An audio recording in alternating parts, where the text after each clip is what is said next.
Bizkaiko Aldun Nagusi Andrea, Bilboko Alkate jauna,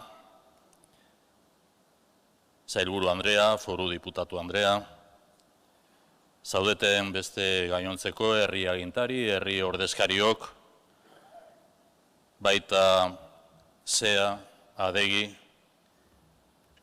COEko buruek, Confebaskeko buruak, eta gaur bereziki CBKko arduradun eta lagunok, jaun Andreok, guztiok egunon.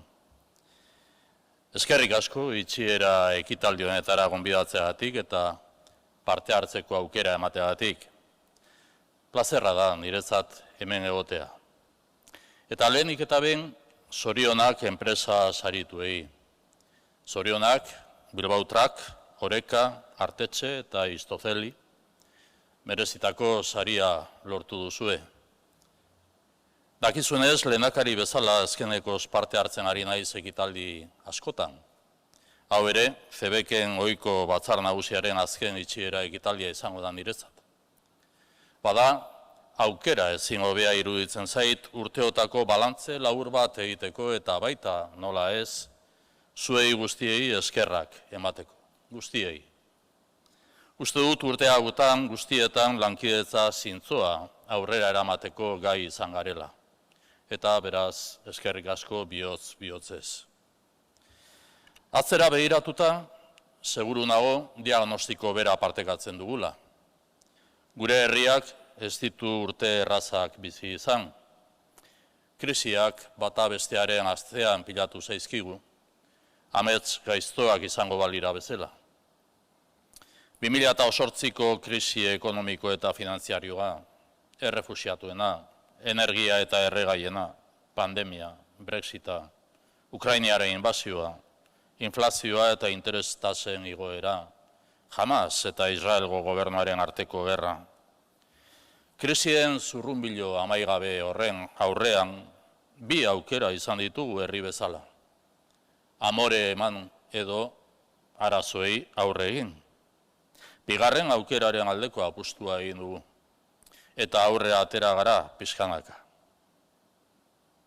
Los datos demuestran que, lejos de retroceder, Euskadi ha crecido en plena adversidad. Más de 1.013.000 personas trabajan y cotizan en la actualidad, más que nunca. La renta media por persona es 36.000 euros, por encima de la media europea. El paro juvenil ha ascendido del 30 al 10% en estos 10 últimos años. La creación de empresas es la más elevada en 10 años. La industria y servicios avanzados suponen un 40% de nuestro Producto Interior Bruto en la media de Europa. Y exportamos por valor de 32.000 millones de euros, más que nunca. Todo esto ha sido también gracias al compromiso de las personas emprendedoras, gracias al esfuerzo compartido. Pero, ¿significa esto que el trabajo está hecho? No, claro que no. Euskadi enfrenta hoy importantes retos, retos que nos exigirán el máximo. Debemos seguir invirtiendo e innovando, creando cada día más y mejores empleos, con más y mejores condiciones laborales, realizar una transición energética justa que garantice la competitividad de nuestras empresas y dar pasos decididos hacia la descarbonización de nuestro tejido industrial, adaptarnos a las oportunidades que nos ofrece la nueva economía y, por supuesto, encarar el reto de la digitalización. No me olvido de la necesidad de seguir fomentando el modelo inclusivo participativo de empresa, que tan buenos resultados nos está aportando. Todo esto y mucho más será a lo que como país deberemos hacer frente y estoy seguro de que las empresas de Euskadi también estarán a la altura de las circunstancias. Nuestro país necesita contar con un tejido industrial fuerte, que crezca día a día, porque sin él no será posible mantener nuestros servicios públicos y nuestra calidad de vida. Azken urte hauek erakutsi digute, ziurgabetasuna dela segurutzat eman dezakegun gauza bakarra. Eta ziurgabetasun horretan, hazten jakin beharko dugu, elkarlanean.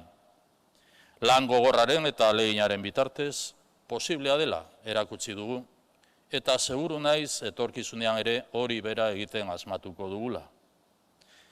Berriz, Karolina, CBK-ko buru bezala, gainontzeko erakundeetako buru zareten guztiok, baita zaudeten guztiok eta etorri ezina izan duten guztioi ere, eskerrik asko urte hauetako ibilbidea gurekin batera partekatzeagatik, naiz eta hasieran bideoan entzun egin dugun bezala, presio talde bat omen zareten edo ahala jaio zineten, bestetik ere gobernuz kanpoko erakunde bat bazinete bezala, ulertu egin behar zaituztegu, denok elkar lanean aritu garelarik. Eta zentzu horretan, 125 urte hauetan zehar egindako guztiagatik, zorionak eta zorion onena opa dizuet. Zuen arrakasta gure guztiona ere izango delako. Egun ona izan eta zorionak urte askotarako.